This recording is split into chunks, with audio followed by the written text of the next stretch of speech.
Grandma দিচ্ছেন পাখিদেরকে খাবার, যদিও খাবার দেওয়া কিন্তু নিষিদ্ধ আইনিভাবে, কিন্তু বুড়ো মানুষরা কাহা কোথায় আইনের ধার ধারে খাবার দিচ্ছে। উনি দেখছেন, কারণ কেউ যেন আবার কিছু না বলে। খাবার দেওয়া এই কারণে ঠিক না, তারা অনেক বেশি মলত্যাগ করে, যা পরিবেশের জন্য খারাপ, এবং তারা যদি এই খাবারগুলি খায় তাহলে কিরামাকড়া খাবে না, যেগুলি বাস্তু সংস্থার জন্য ভালো হবে না। এ ধরনের 6-7টা পয়েন্ট দিয়ে তারা কিন্তু অ্যাডভার্টাইজমেন্ট করে কেন খাবার দেওয়া উচিত না। ন্যাচারালি তাদেরকে ইনহেবিটেড হওয়া উচিত।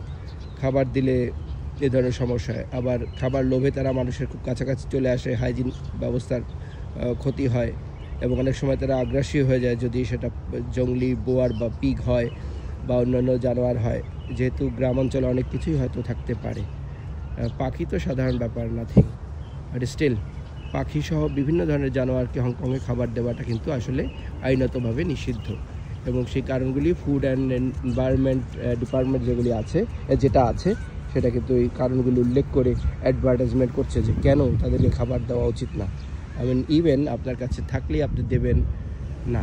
অনেকে বলে পাখিকে খাবার খাওয়ালে নাকি মনের ইচ্ছা পূরণ হয়, সো সেজন্যই কিন্তু অনেক চাইনিজ কিন্তু পাখিকে খাবার খাওয়ান। সেজন্য আমি মনে করি যে